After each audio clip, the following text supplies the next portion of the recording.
Caroline Gertler, how are you this evening? I'm great. How are you? I am excellent, and I am thrilled to chat with you. I've been looking forward to this all day.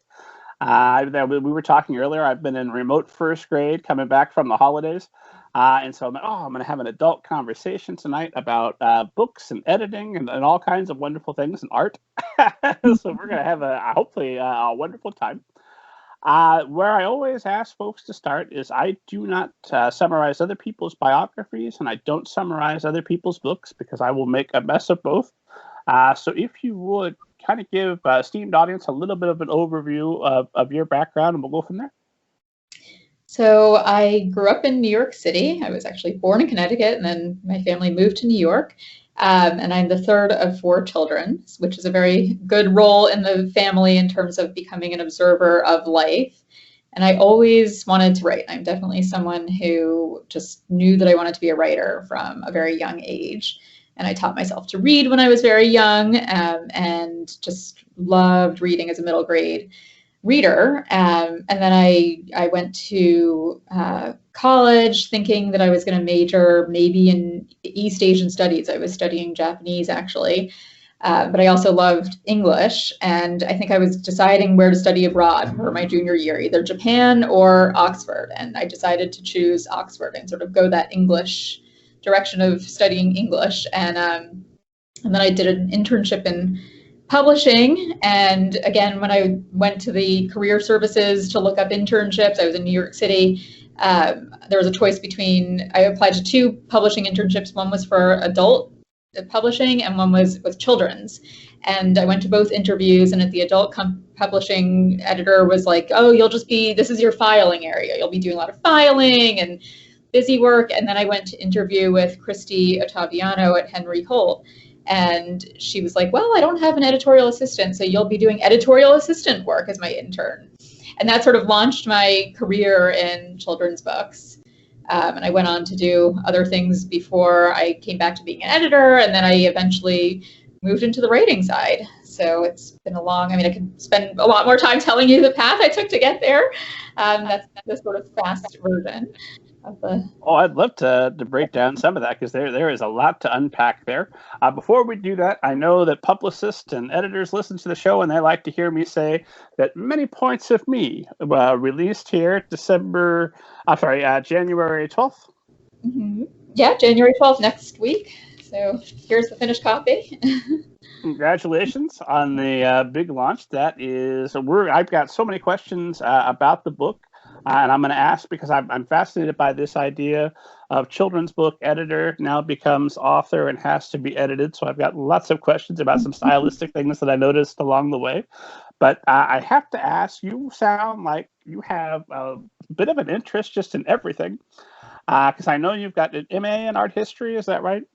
Yes, I have an MA in art history. I did not study art history. I went to Columbia for undergraduate, Columbia University. And the great thing about Columbia is that they have this core curriculum, which I know there's a lot of debate now about classics, and Columbia, even at that time, was sort of re-examining what it meant to study the classics, but it was really sort of based in this idea of studying classical civilization, literature, art, science, kind of a little bit of everything, and looking at it in a cross-disciplinary way by forcing you to take classes in different areas. So for example, we'd be studying the Parthenon in art history while you're reading the Odyssey in English class, and then studying Greek philosophy in philosophy class. And yeah, those all come together. So to me, I became very interested in the sort of like cross-disciplinary studies, but art history was not the main thing. And then after college, I ended up spending some time in the art world and getting a master's degree in 17th century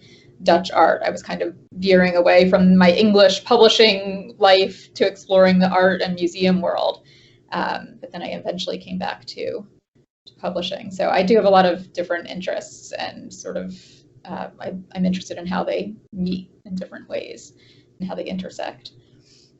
Obviously, that's only going to be a benefit to you as you're launching your author career because of all the different topics you'll be able to write about. Did you, when you were doing that, do you operate with, okay, here's my clear goal. 5 years from now, I'm going to be here? Or was it just, I love all of these things, and I want to passionately pursue all of them and just be fulfilled with the excitement of the benefit that that's going to bring to my life. Yeah, I mean, I think I was at that age. My parents were very generous in sort of allowing me to explore that at that time and to be able to do these different things and kind of explore these different paths. I think I was trying to figure out, what I wanted to do and who I wanted to be, and I was lucky to be able to explore in different ways. And I think I was sort of looking for a passion and an end goal, and I think I always knew it was writing somehow, but I didn't know how that would fit in. And I think, I thought about doing a PhD at one point, and I remember the tutor I was studying in England at that point, and she said, well, I just don't see you like being the type to sit there and do research all day in a library. I mean, she kind of told me that, and I was like, I hadn't really been told that often to my face, like, maybe this isn't for you. And it wasn't a very direct way, but I sort of took that to heart and thought, it's not really my thing to be a researcher. And so, yeah, I think I just sort of had to take my time to get to where I felt like I knew what I wanted and how to achieve it.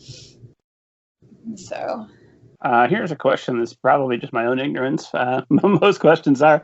But how is studying art history, where I assume there's a tremendous amount of research and memorizing of artists and facts and just a whole world of knowledge, how would that be different than the research required for a PhD?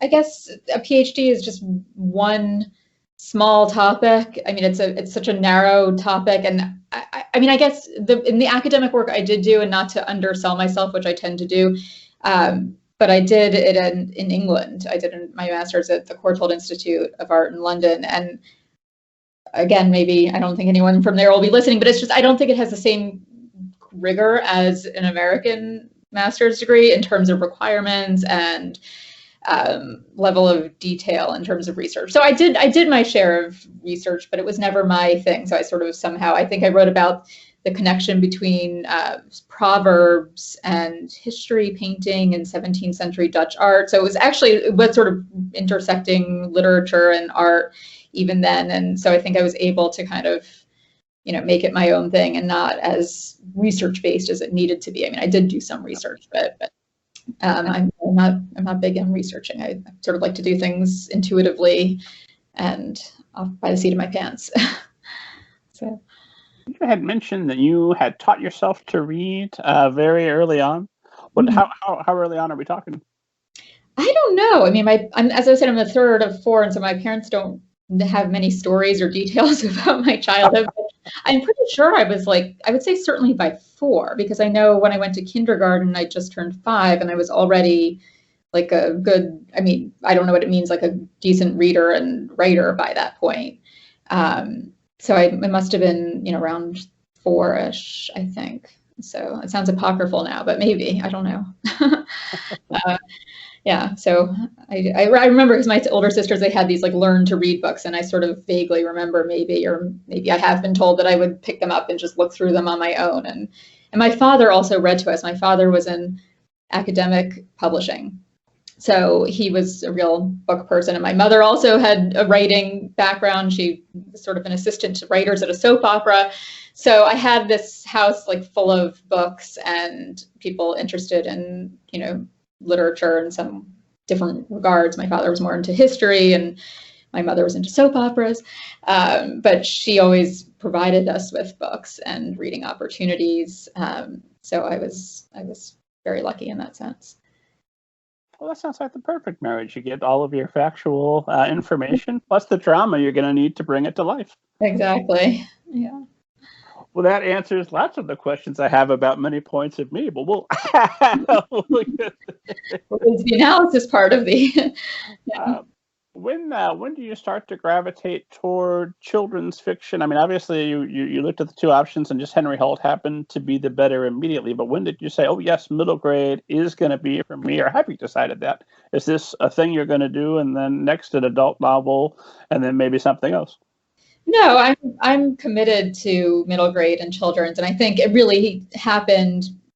Well, I guess I would say, as I said earlier, my most wonderful time as a reader was as a middle grade reader. That feeling as an 8 to 12-year-old, that age group of just reading a book and feeling like you've discovered this amazing new world that is just for you, and the excitement of that, and just how immersed you get and pulled into these stories. And I remember I'd go to running to my mom and be like, you've got to read this book. It's the best book ever. She never would read them. And I'd leave them on her bedside table, like hoping she'd read them. But so I think that kind of set the stage early on, that this was a really rich time of literature. And then I don't know that I don't think I thought about writing for children, even though a lot of my stories probably had, well, I was a child myself practically at 19, but I think when meeting Christy Ottaviano and working at Henry Holt and discovering that world from the publishing side is what sort of made me realize it was a viable option. And I think I still went on and tried to like write adult stories and be an adult fiction writer with the things I was working on. And then I think I was like 24 or so, and I moved back to New York, and I took my first class in writing for children with Amy Hest at NYU. And I guess at that point I had sort of decided, I think I was writing stories with children characters. And I think at that point, that's when I said, well, I want to write for children.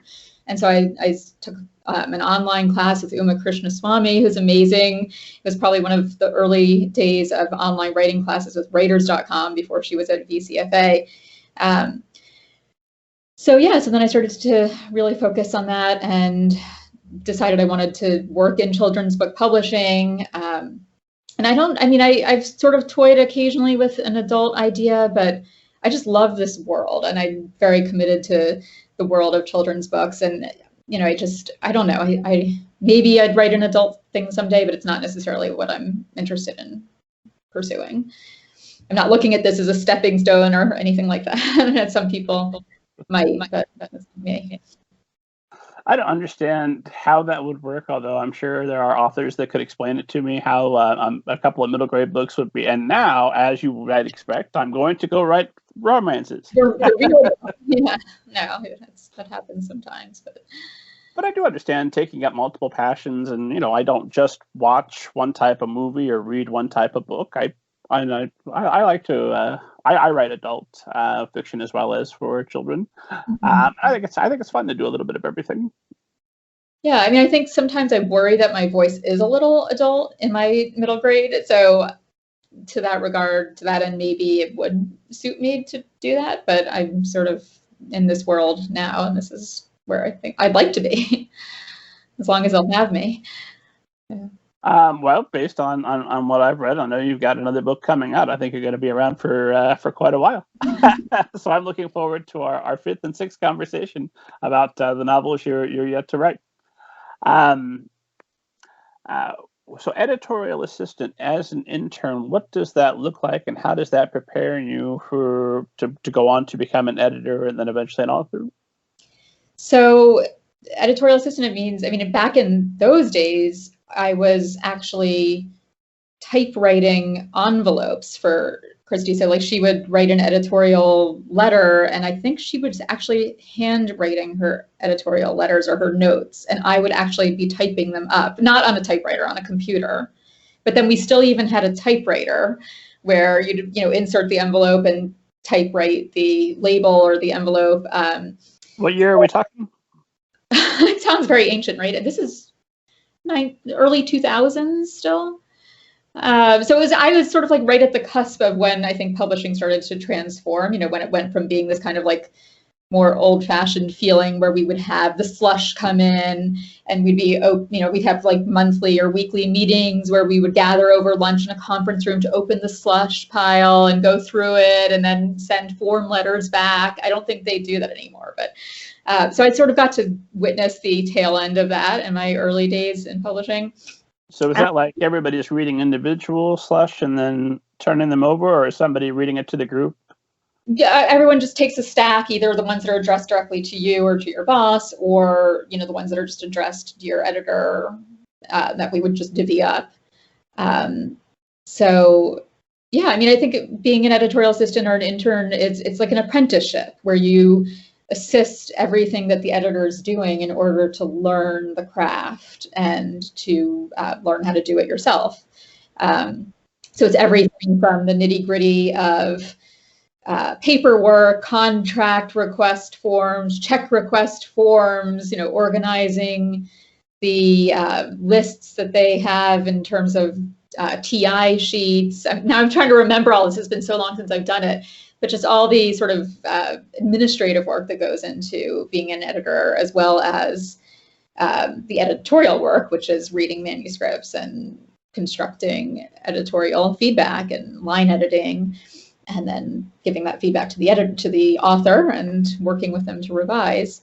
And then also it's sort of like being the producer of the book, because you also get to work with the art department and the marketing department. And those were always such fun times, especially working with Christy and on picture books and learning about illustrations and how picture books are put together. And then working later on novels about jacket art and everything. So you really sort of have a hand in everything as an editor. And I was very lucky to learn the business from Christy and then from Wendy Lamb at Wendy Lamb Books, Random House. So when did you transition to Wendy Lamb Books, and when did you transition from editorial assistant to editor? Well, I never made it to full editor. I became associate editor, which is the level below.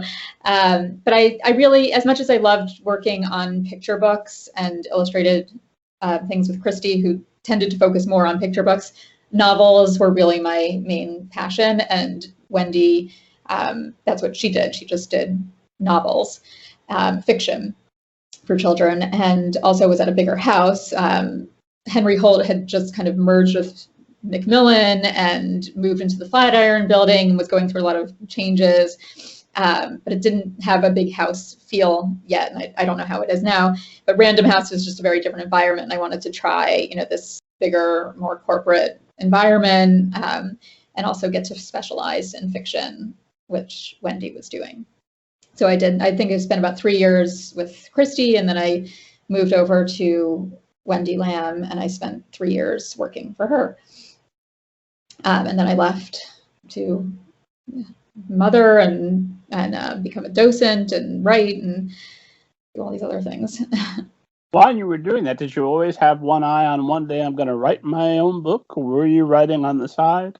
100%. I mean, I think it was like my dirty little secret that I really wanted to be on the writing side, even though it took me a long time to get there, but I think I just was like, I can't, I'd go to SCBWI conferences as an editor, and I feel like I really wish I was in the audience, like taking notes as a writer and like learning the craft more. And I was writing on the side, but I think editing is a wonderful career, but it's also a very creative career, and it takes a lot out of you creatively. So I really admire the editors who manage to do both, because I found it too draining creatively to have the time and the space, the mental space for my own creative work. I know there's some that do it well, but I found it wasn't working for me to do both. So come home after a long day of making creative decisions about books, and then, all right, time to unwind by making creative decisions about the book. Yeah. So, okay, so then you leave and you become mother to two lovely girls who I understand are ideal readers now, who help you with your books. Well, you know what? Let's start there as we begin to pivot to many points of me, because I'm fascinated by this idea of the editor who becomes the author, who now you've got a tremendous leg up on every other author that you're coming out against this year. Theoretically, right? You've been behind the curtain, I'm imagining that you have secret weapons that I'm going to try and flesh out. But how does having your own daughters? What do they bring to your process? And also, how do they help you with the characterization of Georgia and your other characters? Yeah, well, it's interesting. I think when I started writing this book, my older daughter was only 4, so I wasn't necessarily drawing on who she was then for the character, but I think there's definitely certain things that she'll read it and she'll be like, that's me, you took that from me. And I'm like, well, maybe, but not consciously. I mean, it's definitely not her, but certainly like the world of 10, 11, 12-year-old kids and what they're like. I mean, and now I'm living with one, so it's like the best time ever for me to really reacquaint myself with that age. If prior to that, I'd be drawing on my own experience and sort of how I remember feeling as a child. And I think that's essentially what, I still would do as a writer, is that I sort of think about how my feelings at that age, rather than, using my children's feelings, because I don't really know how they feel inside. I see them from the outside and I can sort of draw on them in terms of external characteristics or interests, but being able to identify even with my own children in terms of how they feel and how they experience life on a moment-to-moment basis, I have to look to myself and remember how it felt to be in that situation. I think that's where empathy comes in parenting, is like understanding what they're feeling and why they might be acting the way they are, thinking the way they are. So I think that's a really kind of interesting aspect of it all, the parenting thing. That's a very writer thing to do. You said something earlier that interested me that I wanted to follow up on. You mentioned being the third of 4 children put you in the perfect position to be an observer. How so? Well, I think, my older sisters took up a lot of the air and the space in the room. And so I think, by the time my parents, or maybe all parents, get to a third, they've learned how to be parents, they've practiced, they tend to focus, or I tend to focus on the older siblings a lot. And I think maybe I was a little bit quieter and more introverted by nature. So I got sort of cast into the role of the good one, the easy one, the observer. And, people, I remember sort of being with like family friends and stuff, or other family members when I was a kid, and they'd all like notice me and be like, she's the one in the corner, like watching this all and taking it all in and like taking notes for the future. And I guess I really was. So that was kind of my role. And I don't know if it's, position in the family. I have noticed with like a lot of other 3rd out of 4 children that I have met over the years that they have a similar, birth order position, in that sense, that it kind of like, you're not the youngest, you're not the oldest, you're not in the middle, because there's 2 in the middle really. So it kind of puts you in this, I don't know, I think it's a nice position to be in. Were you indeed good and well behaved, or was that cover for the rottenness you were really getting up to? Well, I was, until my teenage years were a little bit more tumultuous, but I was pretty good and well behaved until then. Fair enough. So you put editing aside. You're going to go and you decide to transition to being, I assume, full-time mom. Did I follow that quite right? Yeah, a full-time mom, and I sort of said, I want to write. This is what I'm going to do. I'm going to be working on my writing, and I also went to the Met to train to become a volunteer educator there, docent. And so that sort of ended up feeling like almost a full-time job the first year of training. They take it very seriously. I mean, coming from having actually been in a full-time job, it didn't feel like a full-time job, but it was like 2 to 3 days a week of work. We were volunteer work. And so I was kind of doing all of those, juggling all of those at once. And then I really became much more focused on the writing after my second child was born. And I think at that point, when she was a year and I like sort of had gotten through those early days, I was like, this is what I want to do with my life. Like I had to become very determined and very clear, like, this is what I want in my life. Like, I will not be happy unless I publish a book and I become a writer, an official writer, not just someone who says they want to be a writer. And I just was so determined to do it. And I just worked and worked. And so it was really a lot of, just kind of mental.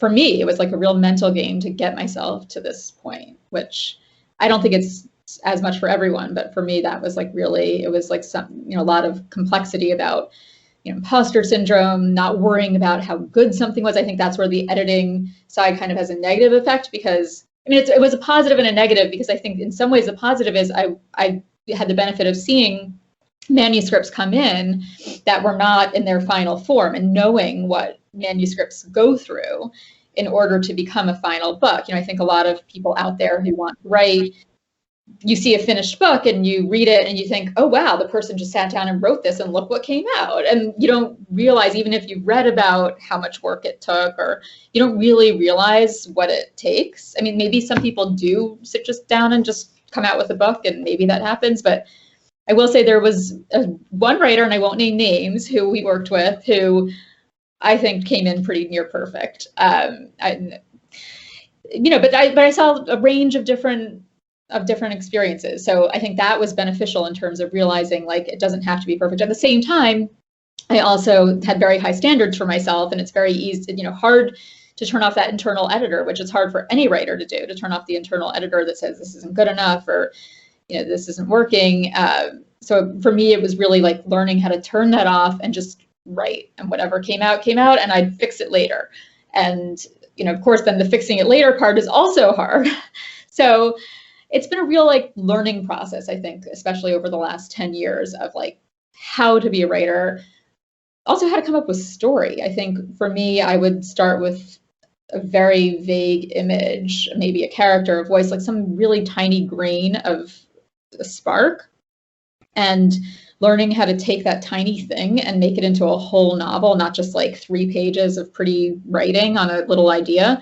That was a big process for me also. So, it's been a fascinating experience in terms of, mental and creative growth and discipline, and just really wonderful in that regard. Well, presumably because you had worked with so many authors, you've got a pretty good idea of going into it, what's going to be required of you, what being a successful author, what that attitude entails, what that looks like. So when you switch it on, you say, okay, this is the moment. I'm doing this no matter what. What does that transition look like in practical terms? How much time are you spending writing, reading every day? What does your life look like at that point? So that's a really good question, and a very definite answer, which for me came from Sarah Mlynowski, the author, Sarah Mlynowski, who wrote Whatever After and Upside Down Magic and a bunch of YA books. And I met her in person. I'd sort of known of her, but it turned out that her daughter went to the same school as my daughter. And we have a very funny story about how we met, but basically when my daughter was starting kindergarten, she kind of took me under her wing. Her daughter was a grade ahead. And she was like, because I told her I wanted to be a writer and I was struggling to finish something and get through it. And she said, okay, I'm going to take you every day. We're going to go to a cafe across the street from school where they have no internet, and we're going to sit down and you're just going to write. And so it was amazing. I mean, I would say for the first 6 months or something, she just was like, let's go meet at the cafe, or we're going to the cafe and we're sitting down, and we would talk a lot. And I loved getting to know her as a friend and a person, but also just like that, getting that discipline of like, if you want to write, you bring your laptop and you go and you sit there and you do it. There's not all this like thinking about it and talking about it. It's really the act of doing it, which sounds crazy that that's the hardest part, but for me it is. And so I think I really sort of got into this rhythm of like, okay, I drop my kids off at school and I go and I do my work, and starting to set real goals for myself. Like I have to do 500 words today before I can get up. I have to, get to this part. I have to do that. And being very like, which I'm not good at, going back to the whole research thing and being an academic. Like I'm not a disciplined person necessarily. I sort of like to go as things happen, see as things go and float around. And that doesn't really work in real life. So figuring out how to set those definite goals was helpful for me, which not everybody needs it, but I did need it. But at the same time, now that I've gone through that process, I will say, like, you always hear, oh, each book becomes its own challenge to write. Like just because you write one doesn't mean that, people say the next one is still hard. And it's true, but I do think that there definitely was a learning curve for me in terms of like, okay, I know I can do this. I can write a full manuscript and I can revise it 15 times and I can get it to a point where it can get sold, and then I can revise it 3 more times, 4 more times, and I can get it published. And going through that process has given me a confidence to feel like, I think I can do this again. I mean, it's scary, but it's definitely, it's sort of like you can recall how that feeling is and get back into it, even, in new circumstances, if that makes any sense. I think I'm... Oh, it does. You had mentioned that because you had spent so much time as an editor and making sure that you're getting your manuscripts perfect, and also, they're not your babies. I mean, I'm sure you love them as much as every editor loves a manuscript they work on. But I'm sure it's a little bit different when it's your manuscript, which is why writers don't edit their own manuscripts most of the time, the smart ones anyway. So how do you get from that mindset of sitting down to edit to just the drafting stage? So let me get this out, let it be ugly, let me get past that voice that says, you missed a comma, stop everything, go back. or whatever your punctuation hang up might have been. Yeah, I mean, I think, I think it's not even a choice, because the words, I mean, first of all, I think like writing on a computer is a whole weird thing, And I've always done it on a computer because you're constantly deleting and moving and cutting and pasting. And I mean, at least I am. Like, as I'm writing, I'm editing, right? I mean, I think most people who type on a computer do. So it's very easy to just quickly type out words and sentences, and they're definitely not perfect. And I don't worry too much about the commas and punctuation and all that. I think it's more just moving forward. And I mean, I think my process is not that clear cut. Like, I don't outline and plot and do all that. But I think to me, it's just the idea that, you know, I write a couple of pages, and then the next writing session, I'll tend to read over what I've done and clean it up and edit and go through. And that just also gets me back into the story and the rhythm of what I've been writing, you know, by going back and making little tweaks and playing around with sentences and paragraphs. And that kind of sparks me again to what I'm writing next, because I don't plan it out. So I kind of have to get back into it every time. But I don't, yeah, I think, you know, and as I said, even with the finished book, I could look at it and, you know, re-edit every single sentence. And so that's why I'm so grateful and fortunate to have my wonderful editor, Martha Mihalik, and being published now, so that somebody else can take it and be like, okay, it's done. You know, it's not up to me anymore, because if it was up to me, it would never be done. So. And are as many points of me, I'm assuming this isn't the first novel you wrote once you got going, or is it you rewrote it enough times to get it where it needed to be? Yeah, I mean, I've had a lot of half-written novels that I had done. Not a lot, but quite a few. And then, you know, where I'd sort of give up at page 100 and not really know where it was going, because, as I said, I don't plan anything, and I just kind of hope that I'll get to the end. And then I did write one other book that was sort of a little more YA that I couldn't figure out how to revise. Because, as I said, I sort of got to the point where I was like, okay, I just have to finish something. And I finished it, and then I was like, now what? And I couldn't figure out how to revise it. I think I had my second child in that time period. So then when I finally went back to writing again when she was 1 in 2014, I think I might have looked at that old thing, and then I got the first glimmer of an idea for this, and went through, the very first draft of what I would consider would be the first draft of Many Points of Me looks nothing like what it is now. There's a few similarities in terms of premise, maybe, but it could be its own book. It's like so different. So I'll like write a whole thing, and then I'll completely rewrite it, you know, from page 1, which sounds crazy and maddening. And I don't know if it's how sustainable that will be going forward. I'm kind of running up against that problem now, where I'm like, okay, now I actually have a deadline for this book, and I don't have the luxury of spending 5 years rewriting it. But that's kind of, yeah, how my process went for this. So. Well, I tell you what, let's take a quick moment to talk a little bit about setting up Many Points of Me, and then let's go through the process of how the book was created and revised.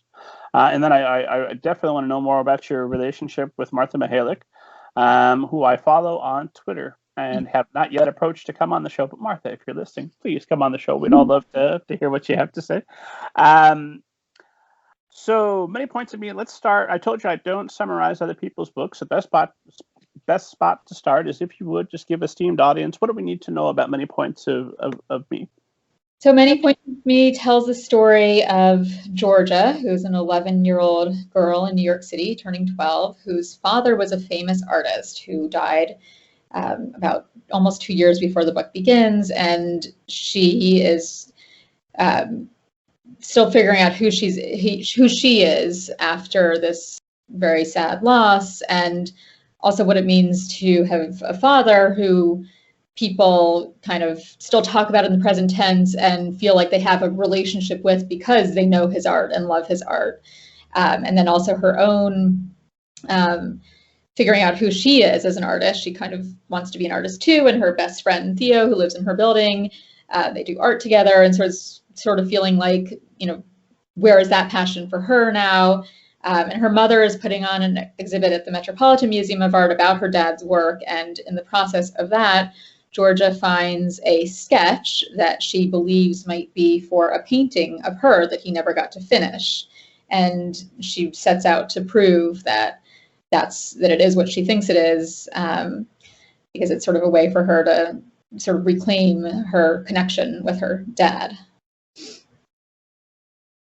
It's wonderful story, very moving, and I love I love that it works out that she has to do a self portrait for a contest that is wonderful, because that's just the thing that she needs to rediscover herself and put herself back together.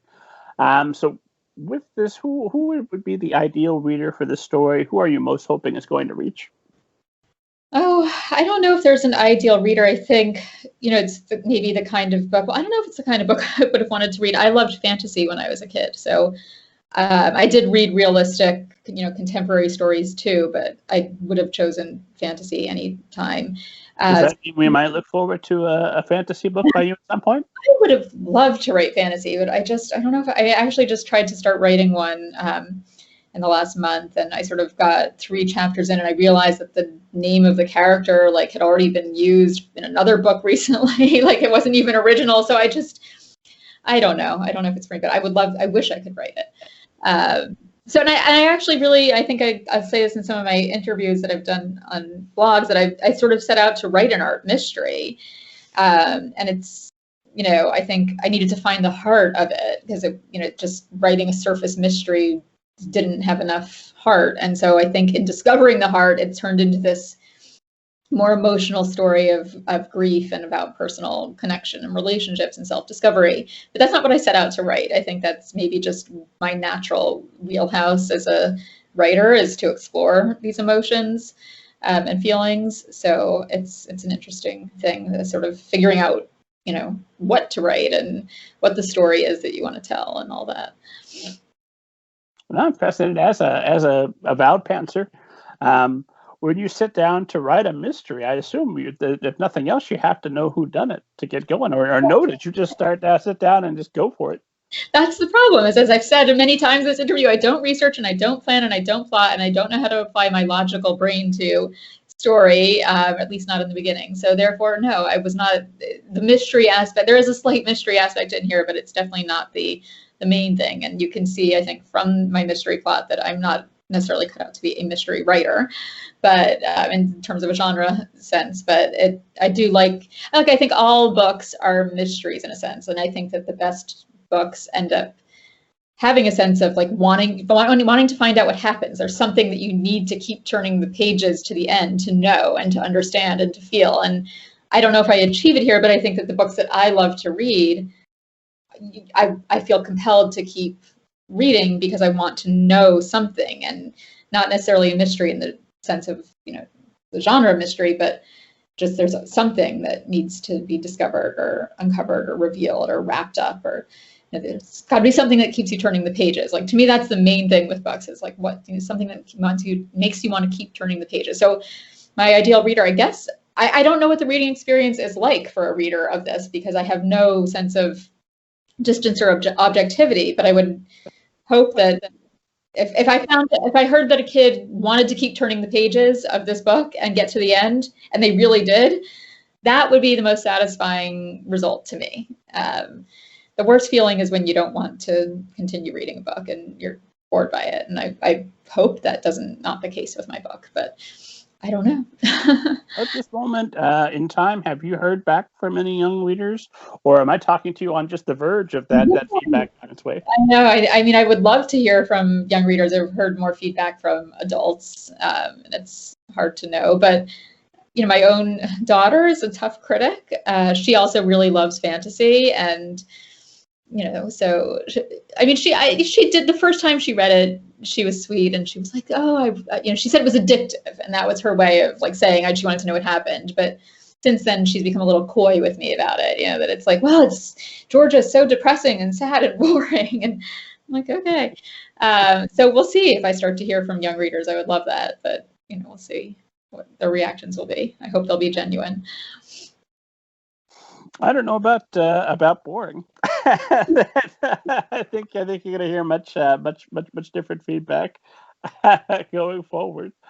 You have said elsewhere that the 3 of the big inspiration touch points for the book are from the mixed up files of Mrs. Basilia Frankweller, Masterpiece, and Under the Egg. Is that right?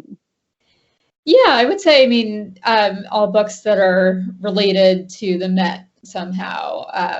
that was really important to me because of my connection with the Met as a volunteer there, and I'd started working there in the bookstore originally after I finished my master's degree while I was looking for jobs in publishing.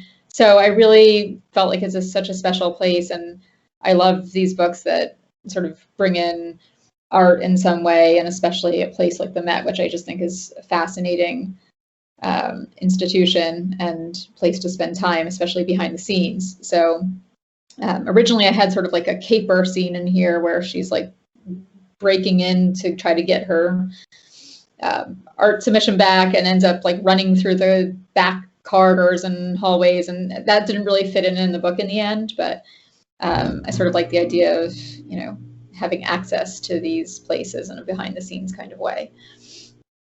So while you were there, were you constantly kind of casing the place, but for fiction purposes? Like eventually I'm going to write a caper here, so I got to make mental notes about a little bit, maybe. Yeah, not as consciously as I could have, perhaps. It definitely, those moments where I'd be in the Met, before it opened, or on the days it used to be closed to the public on Mondays, and so when I got to be in there on those days, like that was just the feeling. I don't necessarily capture it directly in the book, but that was kind of something that was very inspiring to me, for sure. This art contest that Theo and Georgia enroll in for a portrait, is that a real thing? Are you pulling that from an actual thing that happens there at the Met? Yeah, there's a PS art. It's for New York City Public Schools. It's not quite the way that I describe it in the book. It's not the exact thing. It's called PS art. It's not, I think I call it NYC art. So I didn't want to copy it, the real thing, but I made up my own sort of version based on it. But they do, I think it's from kindergarten through 12th grade, New York City Public Schools. And I think that the way it works is the art teachers can submit, to this contest, and the art actually does get put on display in the Met in the spring. It's up there now. I think I posted on my Instagram or my website, a picture of some self-portraits that are on display currently. So I think it's a pretty amazing thing. And then also Scholastic runs a contest, and they also have an exhibition of student artwork every year in the Met. So I'm assuming, since I'm talking to you before the book is officially available to people who aren't special like me, I'm assuming that it's countdown to when you're going to go to the bookstore you worked in at the Met and see a copy of Many Points of Me available, right? And they have to carry it. It's funny. I have to. Because of the times we're in. I would have been in there with a copy already, and I still do have to go in. I used to know the buyer and everything when I worked there, but I don't know them so much now, but I hope they'll carry it. That would be pretty cool. They have sold other Met related books, like I think all the ones you mentioned, Mixed Up Files, Masterpiece, and Under the Egg. I think they've carried those all in the bookstore. So that would be pretty neat to have it sold there if they feel like it's enough of a link to the Met. Well, that is my prediction and my hope for you, is that one day when quarantine is over and we're all spending more time in bookstores again, you'll be able to go in there and you'll see those 3 books available, and then right next to them. Yeah, that would be great. And of course, we were talking before about regrets, or I think, I could have done more with the Met. I could have put more into it. You always think about there's more to be done. So, yeah. We'll just add a T at the end, and then your issue in. Many Points of Met, done. Yes. So, if anybody from Greenwillow is listening, for the reissue, you can have that idea for free. Many Points of the Met. So, I'm assuming that the start of the book now is very different than where you started originally. At what point did you pick where you're going to start, that it's going to be 2 years? And I'm going to ask some questions about how you wrote the book. And I want to be very, very clear that when I ask these questions, I don't have some answer of, here's how I would have done it. I would have added zombies and made a mess of the thing. So that's not why I'm asking these questions. But I do want to know why you made the decisions to better appreciate the artistry that went into the novel. So why is 2 years past the death of Georgia's dad the good spot to start, and why is 12 the right age for Georgia? That's a terrific question. And you know what? I could have done it a totally other way. I think I did have it at different points that he died when she was younger and she didn't really remember him. You know, it was sort of figuring out the balance of like how soon did it happen? How much did she know? Because if you lose a parent as a child, which fortunately I have not experienced, you know, if it happened when you're 2, you don't really have memories of the person. You know, so sort of playing with what the time frame and what would be kind of most effective, not to sound cold about it, in terms of like how she would feel and where she would be in her process of grieving and her awareness of who he was. You know, I think if he had died when she was a baby and she hadn't had any memories of him, it would have been a very different book in some ways. So I wanted her to have those like tangible memories that she has in the book of like being with him when he painted and knowing what it was like to be in his studio and grow up in his studio and having experienced that and having, you know, been there when he started some of his great art and wondered about her role in it and whether she had a role and hoping she had a role and then finding that she might have in some way been more of an inspiration than she thought at first. So it was sort of just figuring out about, you know, age and consciousness. And as far as 11, 12, I guess that's just sort of the key age of middle grade for me in terms of, you know, when somebody is still a child, but just sort of on the cusp of entering the next stage in terms of teenagehood and puberty and romantic relationships and all of that. So it's kind of a real discovery point, I think, for children. So I find that age very interesting. You had said something. I don't remember where you said it. Maybe it was in somewhere in all the stuff I read about you online and preparing. You had written that Georgia's loss is going to offer her an opportunity for change and for deeper self-knowledge. And that's how she's going to come to age, by coming to terms with this loss and kind of reconstructing herself. Does any of this, without getting personal, I never want to ask, you know, I'm not Barbara Walters, I don't want to ask what's the saddest thing that ever happened to you. But when you're writing a novel about loss, is there a loss of your own that you're dealing with while you're doing this?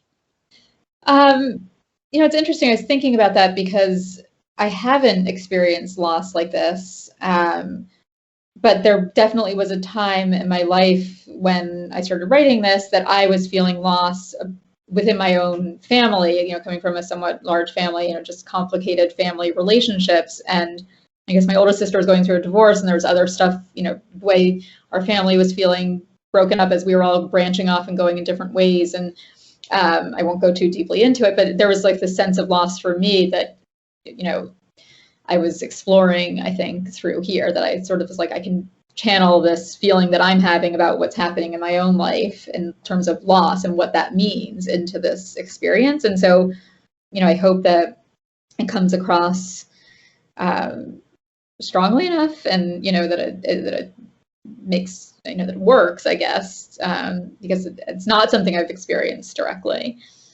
So, but I think that, you know, it's legitimate to write about feelings that we have in other ways and put them into fictional situations, I guess.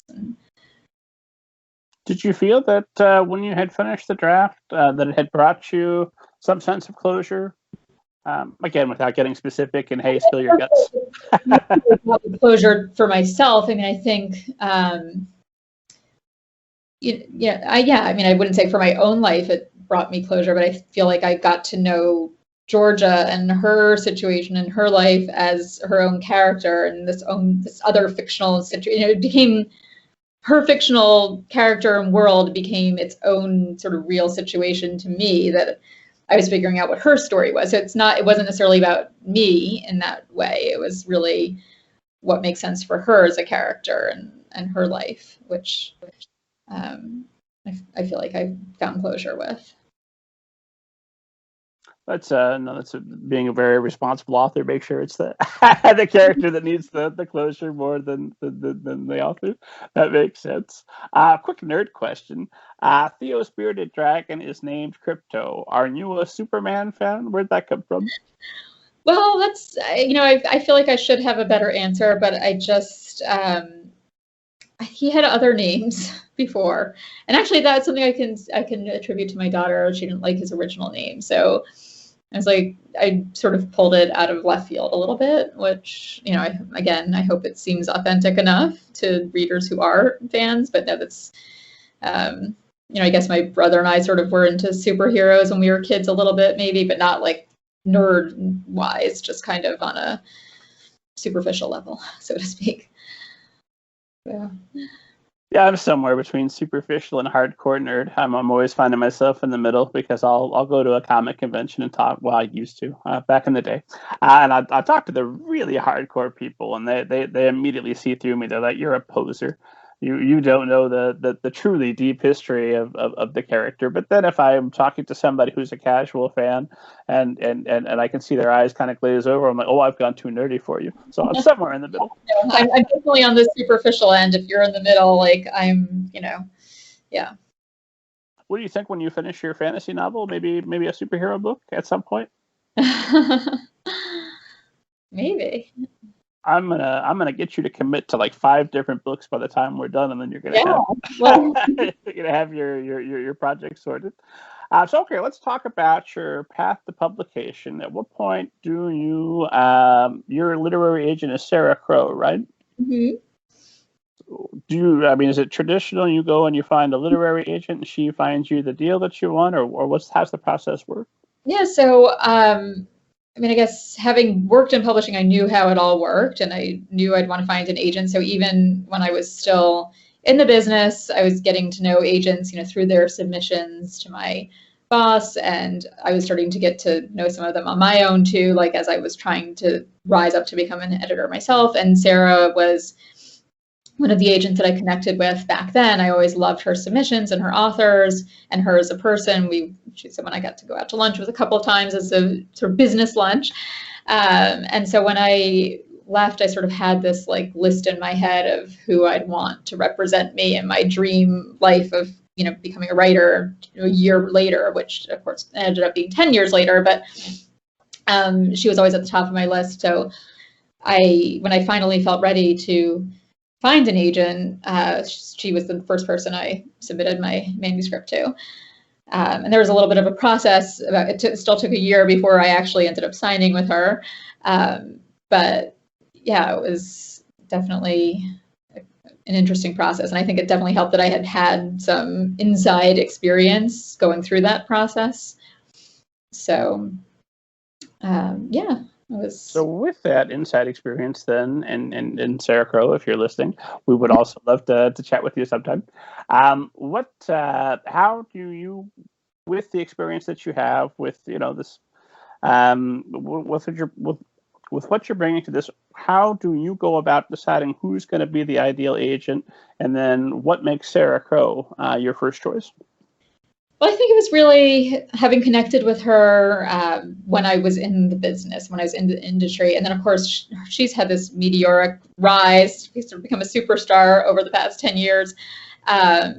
So I guess, and I've just loved all the books that she's represented, all the authors that she's represented, and, you know, continue to sort of aspire to the authors that she works with. And then she is at Pippin Properties, which again is like a dream agency in terms of like a boutique children's literary agency. So I think, you know, she was the person that felt right to me in terms of who I would trust to find the right home for my book and have a connection with, working with in terms of author agent relationship, which even though I had been on the other side of publishing and editorial, that relationship is still a little bit new to me. You know, what is it like? What does it mean to be the author and have an agent? Like I'm still figuring that out, I think, even though that's something that is new.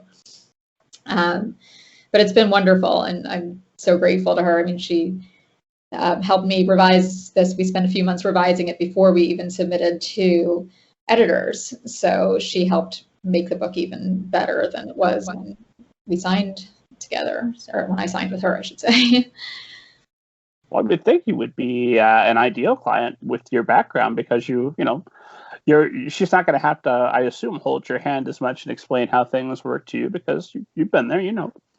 Yeah, I mean, the business has changed a lot, though. I mean, it's been 10, almost now 11 years since I last worked in the business. So I think, like, a year or two after I had left, I was still really on top of things. And I still do have that sense, but I think that things are very different now.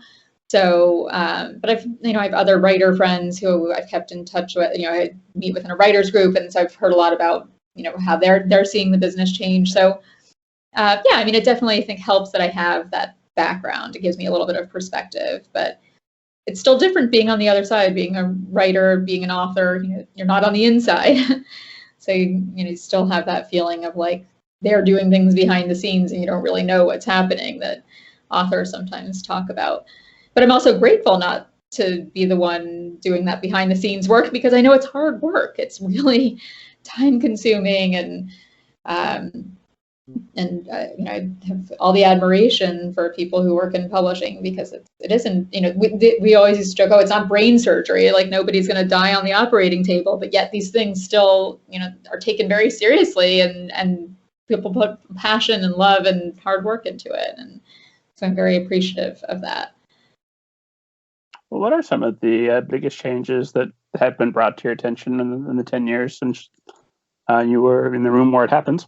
I mean, I don't know. I guess to me, the biggest thing that I would think of that comes to mind is just everything becoming electronic in terms of like submissions. We used to get the boxes in from the agencies, like each agency would submit manuscripts, printed out manuscripts in a box. That's how they would submit things now. And obviously it's all electronic. So I feel like if I went into a publishing house now, like I'd be like, where's the orange box from Curtis Brown and this color box from, each agency and what their box looked like. And I guess that's all gone. I think that when I left the industry in like 2010, people were really worried about ebooks taking over and what that meant. But I think that actually like print sales are still very strong, and that hasn't, what they thought back 10 years ago was going to happen hasn't necessarily. I mean, maybe now with COVID and quarantine, it's ebook sales are back up, but there was like a real feeling of like print books might not exist anymore, and that doesn't seem to have happened. So that's good. Well, okay, so the editor gets edited. I assume you have no chip on your shoulder. You're not coming in saying, "Hey, I've got the editing expertise. Why are you revising my book? It was perfect. What'd you do?" So how are you working with Sarah, and how is it working then with Martha to get these different visions incorporated? I mean, are you? Oh, what's the way to ask this without? But just let the chips fall where they may. You come in and you've got a very specific vision for your book, and then I assume that both of them have got some visions to bring to bear as well. How are you navigating that? And do you prefer to have two experts coming in and backing your play and elevating your game, or do you prefer back when you were the person that made the call on the shot? Oh, I'm so thrilled that they're making the call. I think part of the hard part for me about being an editor is that as I've said many, many times now, I don't love to plan or be logical. So to be the person, the editor, who says, okay, this is ready, to go to print, like that to me is so scary, to be the one to make that decision. And I remember I had such enormous respect for Wendy Lamb when I worked for her, because we'd be doing drafts of books with an author, and I'd be like, it's good, it's great, and she's like, no, I think it can go further. We could do another round. We could do one more round. And that level of being able to read a manuscript multiple times and like still figure out how to help the author revise it to get to another level and to keep going, like that. I mean, I don't know. I didn't have that in me when it came to someone else's work. And I just feel so grateful and lucky now to have somebody else do that to my work, because it's just been an amazing experience. And in that sense, maybe I am, a great client or person for them to work with, because I'm like, please edit me, and I'll take all your suggestions. Sure, anything you want me to do, I'll change. You want me to rename the character? Great. I'm very open to suggestion, because I trust their opinions, their expert opinions. And yeah, maybe it's also that they're a great fit, and so it's been a wonderful process working and revising with them. And then, what was the next question I had went right out of my mind, but I did want to ask you an extremely nerdy question that I normally wouldn't get quite this nerdy, but because I'm talking to you and because I know that you have a very specific way that you're using language, I'm just going to pick a random sentence, although this is something I picked up as a style throughout. So I'm looking at page 65 early enough that we're going to avoid spoilers, and I'm going to look at one or two sentences. So she's there, period. Almost all the time, period. This is on the about third paragraph down, although I'm reading the advanced reader's edition, so I hope the answer isn't, oh, we corrected that before the final version. Thanks for bringing that up. But I noticed that similar structure throughout of sentences that are kind of broken up in odd places that kind of give greater resonance. That's the one I'm picking because it was short and easy, but there's like one, I think, on the next page. But throughout, I noticed these fragmented sentences, which interested me because it's an interesting style choice. And again, like I said before, no, I'm not saying any of this is, oh, I could have seen this done differently. I just want to know why that choice works, because it does work. It resonates greatly. Is that a specific style of yours from the start? Is that an affectation? Well, thank you for pointing that out. I'm like, no, I don't think that was corrected in the final because I don't think I would have seen it as a mistake. So I don't think it was a mistake at all.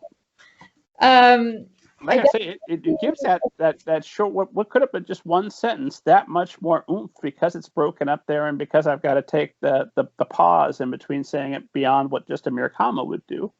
Yeah, I mean, I think with voice, I really like, I think I'm very conscious, and maybe I'm overly conscious, which I don't know, of breaking up sentence structure. You know, like sometimes I feel like I might tend to write long, sentences with tons of sub clauses or whatever. I don't remember the grammatical terms. And so I think I end up being very conscious to try to break up the sentence structure, to have a long sentence followed by a little fragment, followed by a one word, and just kind of try to break that up so it doesn't become too monotonous in terms of voice. And then maybe also just to try to capture the feel of, how for emphasis, by having those little 3-word sentences, 4-word sentences, kind of creates emphasis or, so I guess it is a stylistic thing. But yeah, now that I'm reading that sentence, I'm like, oh, that does sound strange. So. Well, no, but strange. Yeah, that's not me. Very conscious of, as a reader, especially for kids, and not to speak down to them, but I think that the way that the words look on the page, and I think Greenwillow does a great job, as in a lot of publishers do, of having, lots of space and air on the page. But I'm very aware of that and how, overly heavy things could be and how that could sort of turn you off as a reader, as adult and or child, to have too dense of, the text be too dense, overly dense. And I actually worried when I first saw this, it's like, oh, these chapters seem too long. It seems too heavy, too overdone. So I think I'm so worried about going in that direction that maybe I'm trying to go more in the other direction. I don't know. Do you have any kind of like voice rules where this is no paragraph will exceed this many lines, no chapter will exceed this many words? No, but I will say that feeling like this one might have been overdone, I'm sort of now trying to maybe go a little spare in my next one, and just trying to be a cleaner writer in terms of word choice and not having extraneous words. I mean, I'm so admiring of an author like Heidi Camillo, which is the most spare writing, but so evocative. Like someone like that, I'm in awe of how she does that. So, sometimes I remember when I was in my college writing class, somebody snarkily pointing out that I had like 20 colors, like green, blue, red, the green chair and the blue table and the red walls. Like on one page, there were like 10 different colors, named.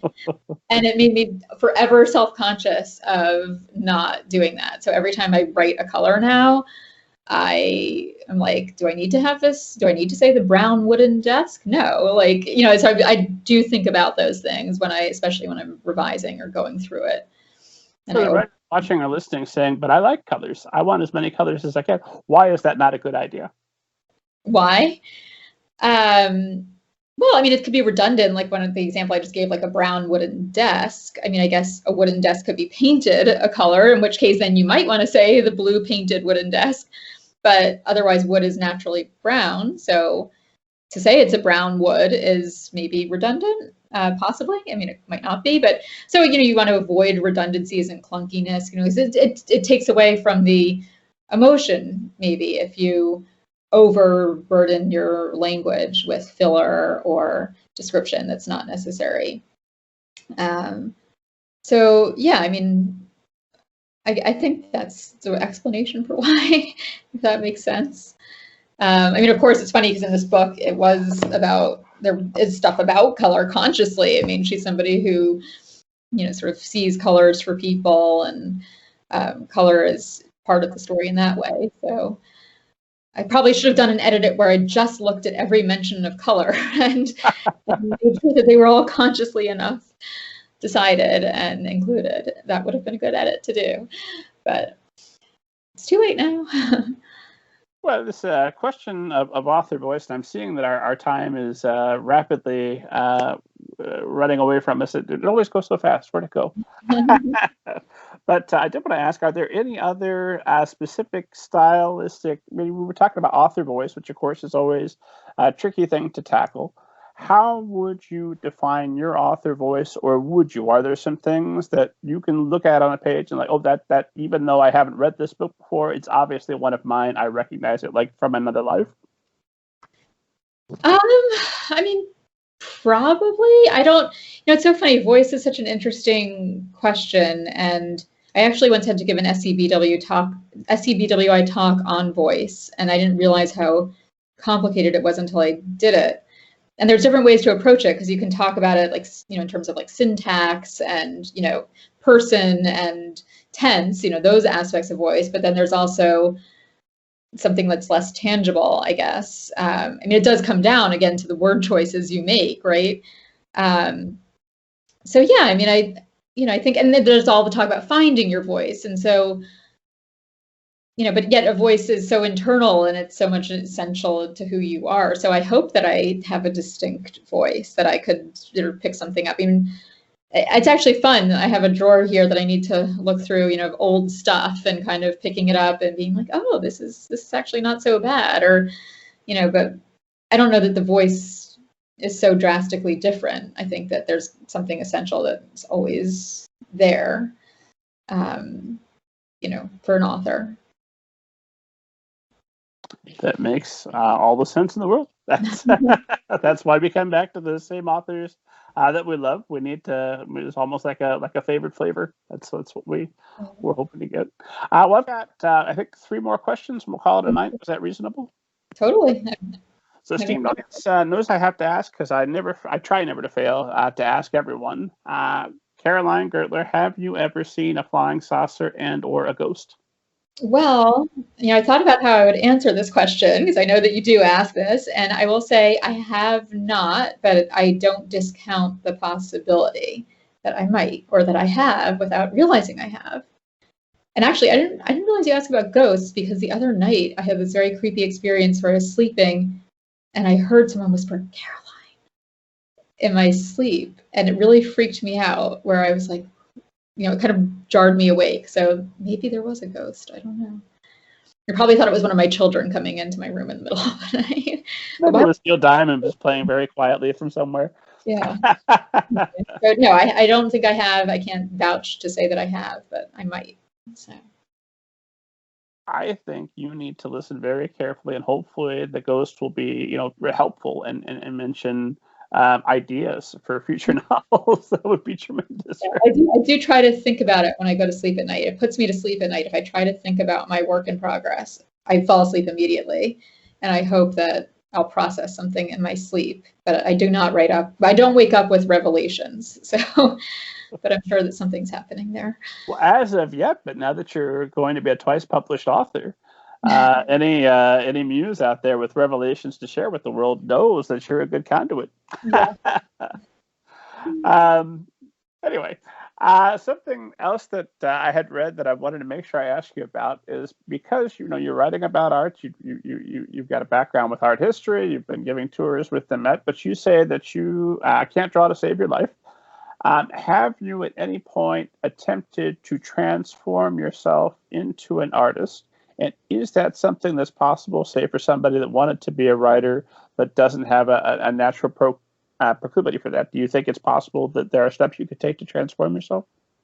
Is it possible that someone who doesn't feel like they can write could become an artist instead? Or yeah, somebody that doesn't have a natural ability to write, struggles with it greatly, or somebody that can't draw, is there a way to become?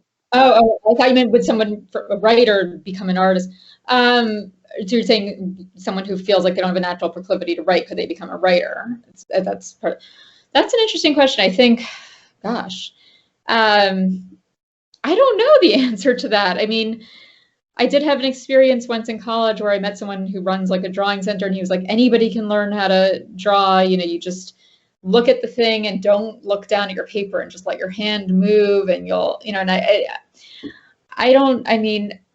it doesn't seem to work for me. I don't know that I could become an artist. I do like doing process art with my kids, where we take different materials, like you put washi tape down and then you use tempera. Put washi tape and tempera paints and kind of make, sort of abstract things. That's fun to do, to play with color and whatever, but I could never draw a good image of a person. And I never want to say I could never, but as far as learning to write, I guess,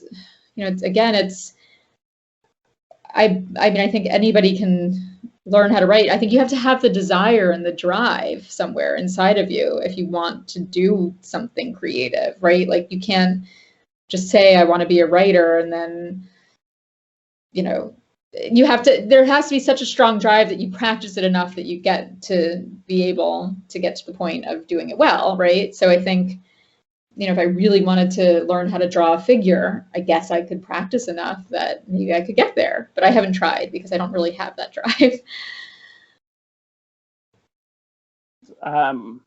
What was it that that drew you to art, that you wanted to be involved with art without having a desire to be an artist?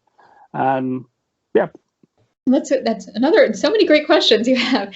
I think I'm just a very visual person, even though I don't do art.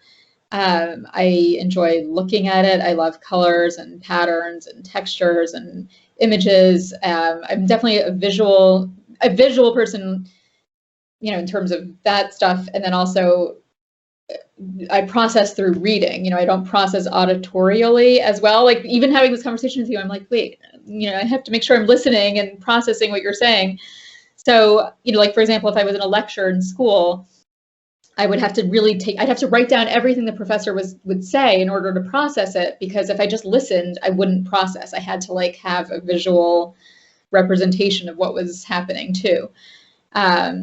So I think I'm just drawn to art in a visual sense. And I do feel like when I talk about art that I'm somewhat of an imposter, because I don't really know what it's like to make art. And the people who do know how to make art or who have tried to make art have a leg up in terms of discussing art because they really understand the process. Like I can talk about writing and talk deeply about the process because I know what it's like to compose words and write, but I don't really know what it's like to paint. So I sort of feel a little bit out of my depth when I'm talking about, analyzing a piece of art in that sense.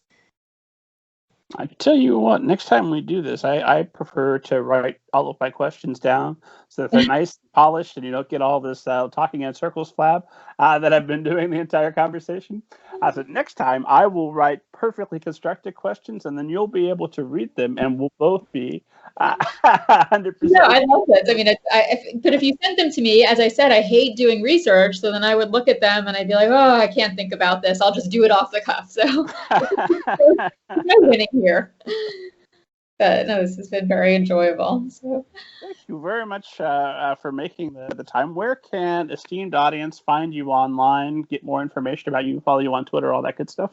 yes, I am. I have a website, carolinegertler.com, and there you can find the links to my Instagram, which is also Caroline Gertler, and my Twitter is CM Gertler. And Twitter is actually something I've really learned how to enjoy this past year. So I'm finding it really fun to kind of get to know other writers and this community on Twitter. It's been really great. Everybody can reach out to you on Twitter, and you'll be excited to have all of your new friends from the show. Yes, and there's so many great 20 wonders. I think you're talking to some other of them, but it's been great to get to know them too, this community of 21 debut authors coming up this year. So who have you, if you want to plug some of them, who are you chatting with, who is debuting? And then all of you, if you're listening, get in touch. I'd be happy to chat with you as well. Well, I could shout out some names, but I don't want to miss anyone. But some of the great middle grades coming up in the next couple of months: Christina Lee, Clues to the Universe; Megan Freeman's Alone; Kate Aldis, A Place to Hang the Moon; Alyssa Wishengrad's Verdigris Pawn; Yvette Clark, Glitter Gets Everywhere. I'm trying to think who else I've been connecting with. And then Jessica Vitalis has a book coming up in the fall, The Wolf's Curse. And there's another Met-related book coming too from Melissa DeSori. J.R. Silver Has Something to Say, which is supposed to come in 2022. So I'm very excited for that because, of course, I love Met and art-related stories. So I'm excited to read someone else's.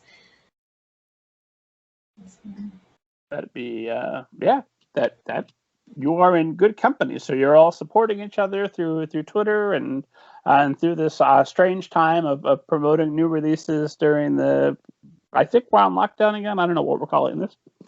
I don't know. We'll see what we're on lockdown at the Kent House. I don't know. The bookstores will be open next week. I'll be able to go into a bookstore and see my book on a shelf. That's all I'm hoping to get to before we go into any further lockdowns, but we'll see. At least I have my copy here. I'm very grateful and feel very fortunate to have gotten to this.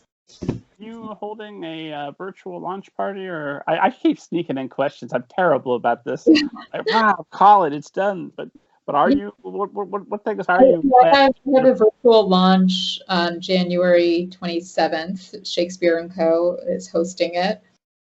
And I really am doing it because people were saying, oh, what are you going to do for your book? Are you going to have a party? And more of like friends and family type. So I was like, well, I guess I'll organize something to kind of placate the masses who are begging to attend a party celebrating me, which is so not my cup of tea. I'm like the last thing, I guess I'll get to do it from this chair in this room instead of having to be in the room with all the people and kind of hiding in the corner. I'll get to be hiding behind my computer screen. So we'll see how that goes. Caroline, thank you again for making the time and for being such an excellent guest. I'm looking forward to your next book. Do you have any? Are you able to say anything about the next book at this point, or just that we should be aware that it's coming? Well, my editor won't like this answer. I would say something if I could say something, but even up until today, if you said what's many points of me about, I would say I don't know. I mean, if someone, I have to say something because you're asking me and I'm speaking to your audience, but I don't know yet. So yes, I hope that you will see a next book and it will be there, and I'll know what it's about by the time it publishes. So another middle grade standalone literary. So when come back. We'll talk about it, and we'll have another fascinating conversation. Esteemed audience, as always, get more interviews with writers, publishing professionals, folks you'd be interested in at middlegradeninja.com. Download your free copy of Banneker Bones and the Giant Robot Bees. And God willing, I'm alive. I'll see you next week.